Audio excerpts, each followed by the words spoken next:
السلام عليكم ورحمة الله وبركاته. معاكم مصطفى من قناة بيجمان. أتمنى ما كنتش اتأخرت عليكم. الفترة دي عايز أطور شوية من القناة ومن الكواليتي بتاع الفيديو، فحابب يعني كنت أجيب مايك وكده، لأن أنا شغال على السماعة زي ما قلت لكم قبل كده. إن شاء الله يعني الفترة الجاية هبقى أحاول أحوش حق المايك عشان أجيبه، لأن سألت عليه لقيته غالي جدا، فربنا ييسر كده. مع بعض إن شاء الله نوصل لحاجة كويسة. فيديو النهاردة هنتكلم عن شخصية يمكن انتوا شفتوها بشكل او اكتر. الشخصية دي اللي هي افخاي ادراي. افخاي ادراي ده انا اول مرة كنت اشوفه فيها كان في فيديو على تيك توك، وكان بيتكلم تقريبا عن ناس وكده، يعني فقال ان هم اللي ظالمين وهو المظلوم، وبيتكلم عربي. اللي حسيته من الفايب بتاع الفيديو ان هو واحد مش اسرائيلي اصلا، بس واحد مصري بس طالع يثير الجدل، فقلت واحد عبيط وطالع فاهم يقول كلام وخلاص. بس اللي اتفاجئت منه بعد كده ان هو فعلا اسرائيلي وفعلا هو متحدث، وده اللي هنعرفه في فيديونا النهارده، اللي هو عن افخاي ادراي. افخاي ادراي اتولد 19 يوليو سنة 1982 في حيفا. بصراحة لما كنت بجيب النبذة عن حياته دي من على ويكيبيديا وكده، لقيت ان مكتوب 19 يوليو سنة 1982 في حيفا بإسرائيل. ودي النقطة، إن هما في الويب سايت اللي منزلة قصة حياته كاتبة بإسرائيل، مش كاتبة بفلسطين، ومع إن حيفا دي بفلسطين مش إسرائيل. إسرائيل اللي هي مش دولة أصلا. معلش جات لي مكالمة فالتصوير قطع يعني. المهم كنا بنقول إن في أثناء بحث يعني عن سيرته الذاتية وإن أنا أجمع يعني معلومات عنه، لقيت إن كل المصادر بتقول إن هو حيفا بإسرائيل، ولد بإسرائيل، مش عارف إيه. لا، الحاجة دي خطيرة جدا. خلي بالكم إن هما خلوا فلسطين من كدولة في وسط دول عربية كبيرة جدا ووسط نطاق عربي، همشوها وبقت إسرائيل، بقت فلسطين غير موجودة. هو دي معلومة بس كنت حابب أقولها، لأن عشان تبقوا علم بعد كده في الدراسات والمناهج اللي هتنزل بعد كده، مش هتلاقوا كلمة فلسطين دي في المناهج، هتلاقي كلمة إسرائيل. فيبقى عندكم علم، سواء الشباب الصغيرين اللي بيسمعون يبقى عندهم علم إن يقولوا رفح، يقولوا حيفا، يقولوا عكا، يقولوا أي مدينة من مدن فلسطين هيقولوا عليها إسرائيل غالبا، مش هيقولوا فلسطين. فتبقى عندك علم بمدن فلسطين، عشان بعد كده كل ده هيتهمش، كل ده مش هتبقى عارف ده فين وده جاي منين وده رايح فين. أفيخاي أدرا اسمه الحقيقي أفيشاي عذرا، أو اسمه اليهودي أفيشاي عذرا. أفيخاي أدرا أصوله عراقية، أو زي هو بيقول سورية، وليه أصول تركية، يعني ميكس كده اللي هو إيه. عشان كده ده تلاقيه طلع النسل المشوه ده، مع إن العراق وسوريا وتركيا بريئين عنه، يعني بريئين عن النسل اللي ما يعلم به إلا ربنا. المهم نكمل في الموضوع. إن أفيخاي أدرعي درس اللغة العربية وعلوم كمبيوتر. فترة تجنيده لاحظوا ان هو يعني حد بيفكر كويس، بحيث ان هو هيفيدهم في عامة كإسرائيل كدولة، فوظفوه كمقدم في الجيش الإسرائيلي ده في البداية. وبعدين لما خلص دراسته واكتشفوا مهارته في اللغة العربية والكمبيوتر وكده، اتعين في المخابرات الإسرائيلية كمتحدث عام باسم الجيش الإسرائيلي. والمنصب اللي هو مسكه في المخابرات دي هو متحدث، كان هو ماسك قسم الإعلام العربي، إن هو يطلع يتحدث باسم الجيش ويطلع إن قد إيه الجيش الإسرائيلي مظلوم، وإن الإسرائيليين هم في الأساس يعني ملايكة ملهمش أي ذنب بالموضوع. المهم دفاع يعني. والمنصب اللي هو كان ماسكه أفخاذ الرأي ده كان هو تاني حد يتولى رئاسته، قبل واحد تاني كان مهمش كانش حد يعرفه. بس هي المنصب ده بدأ يتعرف من أفخاذ أدرعي. ليه؟ لأن هو اللي شهره يعني. أفخاي مش متحدث بس، يعني مش متكلم بس باسم الجيش، هو شارك في حروب كتير ضد غزة وضد لبنان، زي إنه شارك في حرب سنة 2008 و2009 و2012 ضد غزة، و2006 ضد لبنان، وكمان 2014 ضد غزة برضه. بدأت شهرته وبدأ إن هو يتعرف في الوطن العربي من مقابلة على قناة الجزيرة، كان طالع فيها مذيع بيتكلم عن قضية فلسطينية وكذا. وطلع يستضيفوه إن هو يبرر الموقف الإسرائيلي والجيش الإسرائيلي. ومن المقابلة دي بدأ إن هو من طريقة كلامه وطلاقته في اللغة العربية، وإنه عارف في الدين شوية، وبيستشهد بحاجات كتير جدا من تراثنا وتقاليدنا، بدأ إن هو يغلب المذيع في الكلام. ومن الوقت ده اتعرف، وبعد كده بدأت فيديوهاته تنتشر، وإن هو تلاقيه منتشر على وسائل التواصل الاجتماعي، سواء تويتر بتغريداته وتصريحاته اللي بينزلها، وسواء فيديوهات تيك توك أو انستجرام أو فيسبوك، اللي هي فيديوهات تبقى أغلبيتها خبيثة، أو خلينا نقول ملونة، اللي هي أنا معاكم مش معاكم، أنا بحبكم، يعني أنا في الطرف التاني بس بحبكم، فاهمين حاجة؟ والفيديوهات دي فعلا كانت بتحصد ملايين المشاهدات بطريقة متخلفة، اللي هو طب ازاي، طب وليه، بتخليك انت تطرح 100 سؤال لما تتفرج على الفيديوهات دي. عشان كده انا مخلي نص الفيديو ده هيبقى زي سيرة ذاتية عن عن المخلوق ده او الكائن ده، اللي هو لا يستحق اصلا ان احنا نتكلم عن سيرته الذاتية، بس عشان نبقى عارفين احنا بنتكلم عن مين او احنا بنشوف مين بعد كده. وزي ما قلنا قدام انه انضم للعسكرية قبل شهرته وقبل الحوار ده كله، انه كان منضم للعسكرية سنة 2004، كان بيخدم في وحدة 8200 الاستخبارية تبع مخابرات اسرائيل. ومن الوقت ده من سنة 2005 بعد ما تولى منصبه اللي هو ماسك الاعلام العربي بشكل بيطلع يبرر مواقف الجيش وهكذا. أفخاي دراعي متزوج من ضابطة في الجيش الإسرائيلي اسمها هايلا. قصة زواجه دي برضو كان طالع إن أبو عبيدة نزل صور ليه مسربة، إن هو متصور مع شباب وهكذا، إن هو يعني ميوله الجنسي مختلف، بس ده مش هيفيدنا. هو كده كده سواء ميوله الجنسي يعني للإناث أو للذكور مش هتفرق معانا، هو كده كده لا يعني حاجة للذكورة أو للبني ادمين عامه. كانت حته بس عايز اقولها، لان الصور دي اشتهرت جامد من وقت ما كان بيتكلم فيه، ومن وقت ما هو خد ضجه يعني اعلاميه. بس اللي عايزين نتكلم فيه هو نوع المحتوى اللي بيقدمه او الفيديوهات اللي بيطلع بيها البني ادمين. في الحقيقه افخاي من طريقه تقديمه للفيديوهات ومن اللي انا شفته، هو مش عايز اقول ذكي، بس هو مكار، هو يعني دارس عقلية المواطن العربي كويس. وهو فعلا تعب فترة من ساعة 2005 ما مسك المنصب ده، ويمكن قبل كده كمان لفترة كبيرة جدا، يعني عمل بحث على عقلية المواطن العربي وطريقة تفكيره، وهو بيهتم بإيه وبيكره إيه اللي بيستفزه، إيه اللي بيحبه، إيه اللي بيفضله في النوع محتوى الفيديوهات عامة اللي بيشوفه، إيه اللي بيكرهه في عاداته اليومية وهكذا. وده تلاحظه من طريقة فيديوهاته، ان هو مش بيقول كلام وخلاص، هو مش مجرد ان هو بيطلع يقول كلام يستفزك بيه. يعني يوتيوبر كتير، هو مش كتار اللي اتكلموا عنه بصراحة، ودي حاجة كويسة.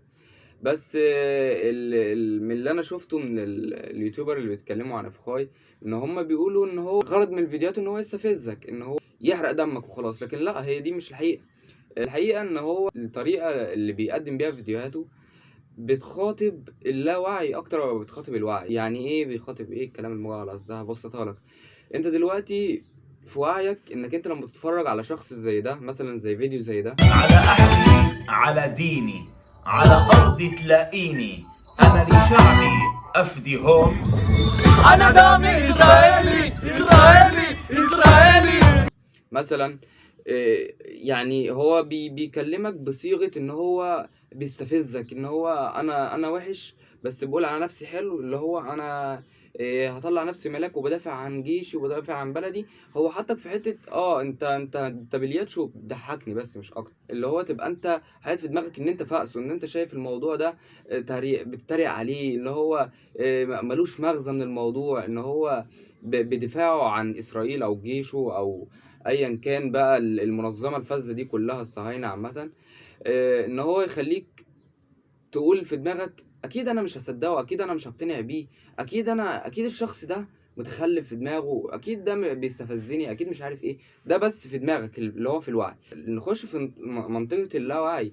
المنطقه دي هو بيستهدف فيها التكرار، ان هو يكرر قصه الاسرائيليين مظلومين، الاسرائيليين كانوا عايزين ارض بس يقعدوا فيها، الاسرائيليين بس كانوا عايزين مكان يجتمعوا فيه مش اكتر، هم حقهم يبقى ليهم دولة زي بقية الدول.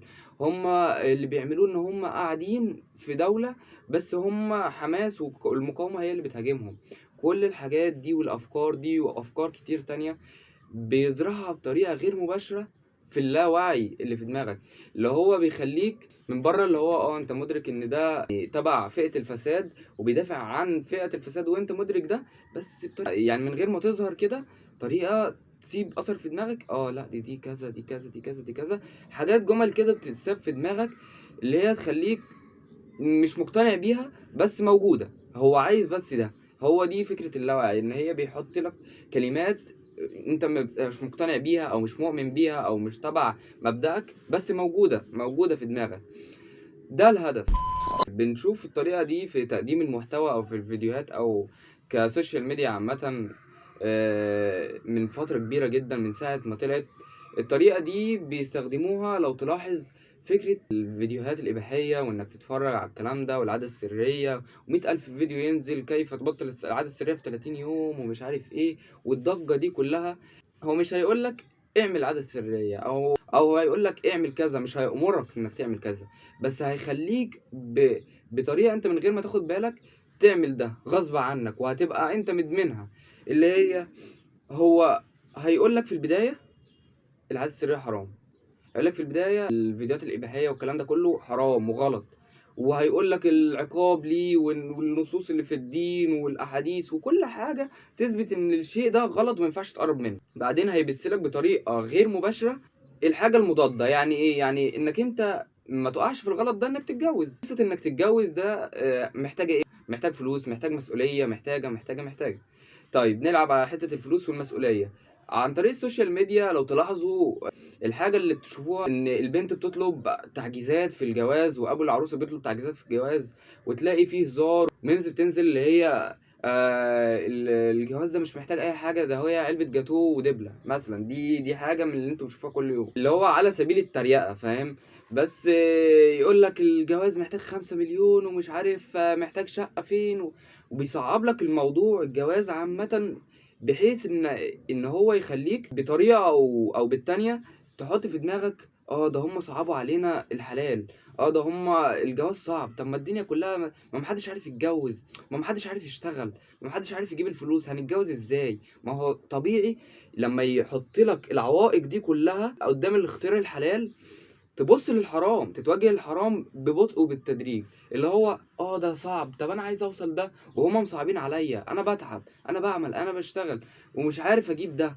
طب وبعدين مفيش مانع ان انا اجرب مره من ده. طب ما هو عشان ما هو بص، ما هو انا لازم اجرب ده علشان الحلال اللي مصعبينه علينا، فبتحط لنفسك اسباب انك تعمل غلط ده، مع انك عارف انه حرام وعارف عواقبه وعارف الاضرار اللي هيسببها لك. هي دي الطريقه اللي بيخليك تعمل حاجه الحرام من غير ان هو يأمرك بيها، او من غير ان هو يقول لك قلدني، او من غير ما ان هو زي ما الناس بتقول الفكر الغربي، او ان هو بينشر لك فكره وانت بتشوف الفكره دي تقلدها. احنا ما بنعملش كده. معظم الشباب اللي طالع دلوقتي من جيلي، انا بتكلم عن جيلي والجيل اللي قبل مني اللي هو بحاجات بسيطه، بيبقى مدرك الحلال والحرام والغلط وكل حاجه، وعارف العيب فين والصح فين وكل حاجه. بس القصه كلها ان هو عارف الغلط فين وبيعمله، مش عشان هو متغمي او مش عارف، هو عارف، بس اسباب تانية في اللاوعي جوه هي اللي بتخليه يعمل كده. فنرجع لفكرتنا الرئيسيه، ان احنا بنتكلم فكره تقديم فيديوهات افخاء ادراعي للفيديوهات، ان هو بيلعب على حته اللاوعي. هو يقعد يقول لك يستفزك في الفيديو، يستشهد بآيات من القرآن، وانت تقول ازاي اسرائيلي بيحافظ قرآن؟ طب وهو ليه يتكلم اصلا ويطلع فيديوهات يمسك المصحف يفتحه ويقول استوقفتني هذه الآية ومش عارف ايه، ويقول احاديث ويقول امثال مصرية وعربية، بحيث انه يقربك منه واحدة واحدة. مش يقربك منه اللي هو حب، لا، يقربك منه اللي عندك فضول هو هيقول ايه بعد كده، ايه الفيديوهات اللي هيفحمنا بيها بعد كده، ايه الفيديوهات اللي هيستفزني بيها، وبحيث ان هو يديك فكره ان هو انسان عارفك فاهمك، مش اسرائيلي جاهل كل اللي في دماغه ان هو يموت الفلسطينيين دول. لا، هو عايز يشيل من دماغك القصه دي ان هو مش مجرم جاي يحتل بلد، جاي يقتل الناس اللي فيها، جاي يغتصب ارضهم منهم. هو مش عايز يفهمك ده، هو عايز يشيل الفكره دي من دماغك ويحط لك فكره ان هو انسان طبيعي عارفك زيه زيك، بس كل الفكره ان هو عايز ارض. فهمت الفكر اللي بيتمحور حواليها افخاء ادراعي في كل فيديوهاته؟ في برضو من اللي لاحظته من فيديوهاته ان هو بينزل كل جمعة فيديو بيقول جمعة مباركة ومش عارف ايه، وبيدي نصايح. النصايح دي بتلاقي غالبا لا اما احاديث لا اما قرآن. الحوار ده مش سهل، الحوار ده مش هين. هو درس كتير، هو قرأ المصحف اكتر من مرة، درس كل آيات القرآن. الفكرة ان كلنا فاهمين القصة من البداية، ان هو ما ينفعش تبقى انت حرامي وداخل بيتي جاي تسرقني وعايز تاخد البيت اللي انا قاعد فيه، ومجرد ما مد ايدي عليك تقول لي بس اعفو واصفح عني، ده ربنا حليم، ده ربنا بيعفو. فانت المفروض انا كده اقتنع، انا كده عبيط صح، فهسيبك افكك واقول لك اتفضل روح. انت جاي تسرق بيتي وجاي تقعد مكاني، ازاي يعني عايزني اعفو واصفح عنك؟ الكلام ده في حاجة تانية خالص، الكلام ده في قصص تانية خالص. لكن ما تخلطش الامور ببعضها وتاخد الايات على مزاجك علشان تدلس وتظهر للمشاهد ده انت المفروض تصفحوا وتسيبوهم بقى خلاص. هم لولا الهجمة يوم 7 او الرد فعل والتفجيرات بتاعت يوم 7 ما كانوش عملوا كده، ما كانوش قتلوا، ما كانش الحرب دي قامت. لا، الحرب دي كانت لازم تقوم، وكانت لازم تقوم من البداية، بس ما كانش فيه القوة ولا السلطة اللي يخليها تقوم. وسواء الحرب دي طولت او اثرت، ان شاء الله كده كده دي يعني ندعو ربنا ونأمل فيه ان هتبقى بانتصار طرفنا، طرف فلسطين، لان وما ربك بظلام للعبيد، ونصر الله قريب زي ما بيقول في آية تانية. فخلينا بما اننا جبنا السيرة دي ندعي لاخواتنا في فلسطين، ندعي بالرحمة لأمواتنا من فلسطين، وندعي الانتصار لأحيائهم. وإن شاء الله الفترة الجاية تكون بأخبار كويسة لينا والأمة العربية كلها. بدون استطالة في الحديث علشان الفيديو ده هيبقى طويل شوية عليا في المونتاج وعليك انت كمان كمشاهد، ان انا زي ما تقول خلقة جديدة لسه اول مرة تشوفوها، فلسه مش هيبقى عليها قبول قوي يعني. بس اتمنى تكون مكمل معايا في الفيديو لحد هنا، لان في كلام مهم عايز اقوله في اخر الفيديو ان شاء الله. نخش بقى الجزء التاني اللي قلت لكم عليه، اللي هو هيبقى فيديوهات وانا أسامة حمدان قاعد في لبنان ويقول اسمدي يا غزة نحن منتصرون. سامي أبو زهري يعيش في الجزائر ويقول اسمدي يا غزة نحن قادمون. خليل الحية، طهر النون، واسماعيل هنية، خالد مشعل، جميعهم يعيشون في قطر ويقولون اسمدي يا غزة نحن قادمون. موسى أبو مرزوق يتجول بين عواصم مختلفة، يعيش في فيلا كبيرة كمان هو يردد اسمدي يا غزة نحن منتصرون. فتحي حماد هذا الإرهابي كمان يعيش في تركيا أو في الخارج ويردد نفس الشعارات. أما شعب غزة فانقلبت حياتهم رأسا على عقب بسبب خطيئة وإجرام دواعش حماس. فملوا سكان غزة من كل هذه الانتصارات الوهمية وهذه الشعارات التي يرددها قادة الفنادق في الخارج، ويرددون شعب غزة يردد شعار واحد هو حسبي الله ونعم الوكيل فيكم أيها مجاهدو الفنادق. بغض النظر عن الفيديو كله وطريقة كلامه، هو بيجيب مثال لرجال أعمال ومستثمرين وناس ناجحة يعني في بلاد بره، حلو، من فلسطين، بس بيستثمروا فلوسهم بره وبيستثمروا حياتهم المهنية بره. مبدئيا هو ما قالش موضوع كامل، الناس دي هو أنا مش عارفها كلها أكيد يعني، بس بعضا منها بيدعموا غزة. مين قال له ما بيدعموش غزة؟ بيدعموهم سواء ماديا او سواء باي طريقه اخرى، هم بيدعموهم. بس هو مش هيجي يقول لك كده، هو هيقول لك ايه؟ هيقول لك هم قاعدين بره بينافقوا الناس اللي في غزة وبيقولوا ان احنا معاهم وهم مش معاهم، هم بس كلام وخلاص. طب انت دلوقتي في الفيديو برضو قلت ان حماس هي اللي عليها الغلط كله، انك انت ملاك بريء. انت قاعد دلوقتي بتقول ان حماس هم غلطانين وهم اللي بيدمروا في الشعب، وان المنافقين ان رجال الاعمال قاعدين بره وان هم برضو حسبي الله ونعم الوكيل فيهم. انت بتعمل ايه هنا؟ يعني انا عايز افهم، دول من البلد ودول من البلد، انت بتعمل ايه هنا؟ فاهم؟ فهي الفكره في كده، انك انت دلوقتي محشور ومحطوط بين اتنين بتطلعهم غلطانين والاتنين من البلد وانت مالكش علاقه بيهم اصلا، انت فاهم؟ حكمة يوم الجمعة في رمضان من لسان ابن اليهودية أن رسول الله صلى الله عليه وسلم مرت به جنازة فقام فقيل له إنه يهودي فقال أليس نفسا؟ هذا الحديث موجه إلى كل من يستخدم الألفاظ والشتائم ضدي وضد مؤسستي وضد شعبي. أن عبد الله بن مسعود رضي الله عنه قال قال رسول الله صلى الله عليه وسلم ليس المؤمن بطعان ولا لعان ولا فاحش ولا بذيء، رواه البخاري. ففي أول جمعة في شهر رمضان المبارك مني ابن اليهودية الله يسامحكم في هذا الشهر الفضيل، وإلى المنافقين اتقوا الله على الأقل في رمضان. الفيديو ده بيقولوا بناء على فيديو كان فيديو عامله يعني. الفيديو ده كان عبارة عن ان هو بيجيب الكومنتات السلبية اللي بيشتموه فيها وكمية الغلط والشتايم اللي كانت بتجيله والهجوم اللي كان بيجيله، وبيقولوا بلسانه هو يعني بيقراها. وبعدين بيقول في اخر الفيديو انا مش زيكم، انا مش هقلل من مستواي لمستواكم ومش عارف ايه، وربنا يسامحكم وكل سنه وانتم طيبين، وجو طوب الفضيله اللي لبسه مره واحده ده اللي مش لاقي عليه اصلا. في الفيديو ده برضو بيبين طريقه تفكيره والطريقه اللي انا كلمتكم عليها بدري. هو في الفيديو ده هو مش قصده ان هو يشتكي او مش قصده ان هو يعمل كل ده، هو قصده بيطلع العرب بشكل همجي، اللي هو يطلعه في شكل زي ما عايز يبين للغرب ان هم شكل ارهابي. مجرد ما حد بيغلط فيهم او حد بيجي على جزء من كيانهم بيغلطوا فيه وبيشتموه وبيهاجموه والكلام ده كله. وهو نجح في ده، لان انا مش هستناك تيجي تديني بالقلم وفي الاخر اقول لك انا اسف، انا هصفح عنك واسامحك وخلاص انت ما عملتش حاجه، انا هاخد ثواب وهسامحك. ازاي يعني؟ ما انت اللي بديت بالهجوم. لكل فعل رد فعل. ما تجيش تشتمني، ما تجيش تهاجمني، ما تجيش تغلطني، تيجي تقول لي انت ازاي تغلط فيا؟ طب ما لازم انا اغلط فيك. ده العين بالعين والسن بالسن.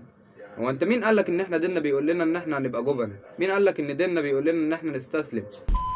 من أطيب الحلويات التي أفضلها الكنافة النابلسية المعروفة بنكهتها وطعمها اللذيذ. شكر خاص للصديق المسلم الذي شرفني بزيارة حاملا إحدى أهم العادات الفلسطينية بإهدائه كنافة نابلسية. ان هو عايز يعمل ايه؟ يقول لك ان انا بحب اكلكم، باكل اكلكم عادي زيكم، ان انا بحب عاداتكم وبحب شهركم، وجايب بني ادم بيقول عليه ان هو فلسطيني مع انه مش فلسطيني خالص، هو اسرائيلي اصلا. بس هو ايه عايز يقول لك ان هو فلسطيني، وان هو بيحب الشعب الفلسطيني والشعب الفلسطيني بيحبه، وان بياكلوا عادي مع بعض باكل بعض وبيحتفلوا الشهر الكريم مع بعض. هو كل اللي بيظهر في الاعلام ده كده، ده احنا في الحقيقه ده احنا ملايكه، فاهم؟ لكن في الحقيقه كل ده كذب وكل ده في خيالته هو بس، وهو ده اللي عايز يعرضه لك. لكن في الحقيقه مفيش الكلام من ده. دي فكره برضو بياخدها في طريقه تقديمه لفيديوهاته، ان هو عايز يقنعك ان هو واحد مننا، ان هو بحيث ان بعد كده لما يقول لك اراءه وافكاره ما يخلكش تهاجمه، خليك انت تتقبله كانسان عادي مش كأن هو عدو. انت فهمت الطريقه ماشيه ازاي؟ ليه؟ نسيان اطفال يلا بسرعه دلوقتي. مين؟ حماس. وينه؟ ايسر ما شوف وين حماس؟ نزله ما في داعي نزله ياسر. هو في الفيديو ده جايب ناس من سكان فلسطين يعني، هم بيترحلوا ضمن الترحيلات اللي كانت بتحصل علشان بيفجروا كده يعني. فجايبينهم هم بيقولوا حسبي الله ونعم الوكيل في حماس، وبيحاسبينهم في حماس ومجوعينهم والحوارات دي كلها. ماشي انا معاك يا عم، حماس كخ ركناها على جنب. اسرائيل دي هتمشي يعني بعد ما حماس تنام؟ اسرائيل هتمشي من البلد؟ اسرائيل هترجع بيوت للناس اللي قاعده فيها؟ مرحبا بالجميع. تعرفوا على روان التي ولدت في سوريا في دمشق بالتحديد، وتربت في لبنان، ومن ثم انتقلت إلى ألمانيا. والمهم في قصة روان المميزة بأنها استيقظت من كل الأوهام والأكاذيب التي تربت عليها من كراهية للإسرائيليين ولإسرائيل بشكل عام وأيضا لليهود. وتحدثنا. بصوا يا جماعه، تراهنوا على ايه ان دي ولا زي ما هو بيقول العربيه ولا متنيله على عينيها. هي فعلا ممكن تكون راحت في لبنان وراحت وسافرت الدول العربيه كلها، بس هي مش عربيه، هي اسرائيليه او يهوديه عادي، لان في يهوديين كتير عايشين في الدول العربيه، مش قصه يعني. تراهنوا على ايه ان هي اصلا ولا عربيه ولا نيله وهي يهوديه، واكيد هيكمل الفيديو من غير ما تتكلم ربع كلمه، لان هي مش عارفه عربي. اليوم هنا في اسرائيل في تل ابيب في مكتبنا، مكتب الناطق بلسان جيش الدفاع عن الحقائق وعن القصص الحقيقيه عن اسرائيل والاسرائيليين، وروان كباقي محبي السلام والتعايش، خاصة بعد أحداث 7 أكتوبر الدموية والمجازر التي ارتكبت هناك، هي صوت الحق والحقيقة. لذلك نتشرف يا عم انا عايز اتكلم معنا اليوم شرف ومعنا هنا في إسرائيل، وأنت خير مثال على القاسم المشترك الذي يجمعنا جميعا بين العرب واليهود، بين الإسرائيليين طب الفيديو قرب يخلص، هتتكلم امتى طيب؟ الذين يحبون. شكرا. نورت إسرائيل بوجودك. لا شكرا بصراحة، لا شكرا، لا هي فعلا عربية، لا أنا صدقت بصراحة، أنا صدقت. نعم، هم عرب، هم إسرائيليون، من بينهم المسلمين الدروز المسيحيين وأيضا اليهود. في هذه الوحدة، وحدة الاستطلاع الصحراوية البدوية، الذين تأهبوا أبطالهم في 7 أكتوبر ليكونوا من أوائل المقاتلين الذين قدموا ليطهروا منطقة غلاف غزة من دواعش حماس. ففي هذا الشهر الفضيل جئت لأشاركهم في مائدة الإفطار لنرسم معا أروع اللوحات بأمانينا. وإلى كل مقاتل يدافع عن الحق والعدل، أتمنى لكم رمضان مباركا حيث تزهر الروح بالعطاء والتضحية. فمن هنا من غير ما نكمل طبعا، يا عم اكدب كدبه غير كده، يعني اكدب كدبه تتعيل شويه. دول حتى بالمية اللي مش فاهم، دول اصلا اسرائيليين زيهم، ولا فيهم حد عرب ولا فيهم حد نيله، بس هو مجمعهم زي ما انتم شايفين كده عشان يعمل فيديو. الاكل اللي حطه، الفكره ان هو حاطط اكل عربي. الفيديو ده الغرض منه زي ما قلنا في الفيديو بتاع النابلسيه اللي هو كان بيعملوا الكنافه وكده، الراجل ده دول اسرائيليين بيقول عليهم مسلمين وعرب، بحيث ان هو يقول لك احنا بناكل مع بعض اهو، بينا عيش وملح والدنيا حلوه ما فيهاش حاجه، وبنفطر كمان في رمضان. فاهم الفكره ازاي؟ على أهلي، على ديني، على أرضي تلاقيني، أنا لشعبي أفديهم. بس من غير ما نكمل، عشان ده عبط، ده شغل عيال صغيره بصراحه. انا مش هعمل رياكت على الفيديو ده، لان الفكره ان هو غير بس الفلسطيني باسرائيلي والشغل الهطل ده. بس يعني دي مش حاجه احنا عايزين نتكلم، حاجه يعني تستاهل ان احنا نتكلم عليها. ها هنا نسائنا يخضن أشرس المعارك في عمق غزة بمشاركة رجال جيش الدفاع كشفات الوجوه شامخات الرأس في الدفاع عن أقدس القضية، فيما أشباء الرجال من متحدثين باسم الإرهاب وقاداته في الجحور مختبئين ومتخافين وراء قناع مضيقين مصحة العين والجبين. لهذا الدرجة يخجلون بفعلتهم؟ مهما كان الجواب فالنتيجة واحدة: جبناء. طب بص يا جوبا، انا يعني هو بغض النظر عن الهطل اللي انت قلته ده، دي مقارنه غير صحيحه بالمره، انك انت تقارن النساء بتدخلوها حروب. احنا لو هنتكلم بجد مين اللي جبناء، فهو انت بيودوا نسوانهم وحريمهم يحاربوا، او هم قاعدين في المقرات وفي المكاتب خايفين يواجهوا العدو، خايفين يواجهوا شعب فلسطين اللي هو بيحارب عن وطنه، خايفين من الجبناء اللي انتوا بتقولوا عليهم دول. تخيل.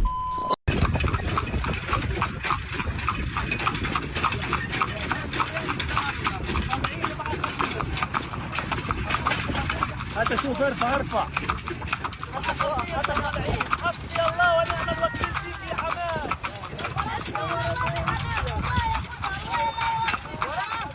حماس. ماشي انا معاك، هم يحاسبونوا في حماس، يدعوا على حماس، يشتموا حماس، انت مالكش دعوه برضه، في الاول وفي الاخر مالكش دعوه يا عم. هم منهم فيهم بيشتموا بعض، انت مالك يا عم؟ ايه اللي مزعلك؟ فيديو زي ده نازل في صفحته وسط 100,000 فيديو طالع بوشه بيستفز بيه الناس، فاهم؟ الفيديو الوحيد اللي مش طالع فيه ولا شكله ولا صوته ولا اي حاجه، هو كل اللي عامله جايب فيديو مش بتاعه اصلا، وحاطط عليه فوق الكلام اللي انتوا شايفينه، الفلسطينيين تنزاح، العائله الفلسطينيه تنزاح، وكاتب عليه الكلام وبيقولوا حسبي الله ونعم الوكيل فيك حماس. ماشي انا معاك. هو عايز بس يبعت لك رساله من الفيديو ده اللي في وسط 100,000 فيديو بيستفزك فيهم وما لهمش اي لازمه. فيديو زي ده بيجي لك كده في النص اللي هو لا ده حماس اللي غلط، كل شويه يفكرك كده حماس وحش، حماس غلط، حماس السبب، فاهم؟ طب وبعدين مش هنخلص، ما انت هتفضل ترمي على دول الغلط ودول السبب في البدايه خالص. يعني دول انا يا عم انا مش معاك غلط ولا صح، انا ماليش دعوه بالكلام ده كله، بس انا لا مؤيد ولا معارض، بس انا بتكلم في قصه دول غلط. ماشي يا عم، انا معاك في عقليتك انهم غلط، انت بتعمل ايه؟ مالكش اجابه صريحه. والسؤال ده لما بيتسال في اكتر من مقابله واكتر من برنامج بيعرفوش يردوا عليه، بيتوهوا بيه باي طريقه، فاهم؟ يعني فيديو زي ده خلوا بالكوا بينزل مش زي السم في العسل، لان مفيش عسل اصلا، هو كله خرا، بس اللي هو حاجه كده يفكرك ان حماس وحش، ان المقاومه هي اللي غلطانه، فاهم؟ بيشيلوا الغلط عنهم. فهمت المقصد ايه؟ معاذ إسماعيل هنية يشتري مجوهرات بقيمة تساوي قرابة عامين من شغل أحد سكان غزة. عبد السلام إسماعيل هنية يجاهد جهاد الفنادق في مباريات كرة القدم، وأموال بمئات الملايين تدفع إلى جيوب يحيى سنوار وعائلته التي تحتفي معه. يا عم ما شاء الله، مبدئيا كده ما شاء الله. انا مش هستناك تتكلم عشان انت كلامك مالوش قيمه عندي في الفيديو ده، لانه نفس فكره الفيديو الاولاني خالص اللي اتكلمنا عنه، ان هو بيجيب ناس ناجحه ويقعد يشوف ثرواتهم ويشوف املاكهم ويقول لك دول متنعمين وسايبين اخواتهم واولادهم اللي فعلا محتاجينهم في البلد بيعانوا بيتضربوا بالنار. طب ماشي، مين اللي بيضربهم بالنار؟ ما هو انت.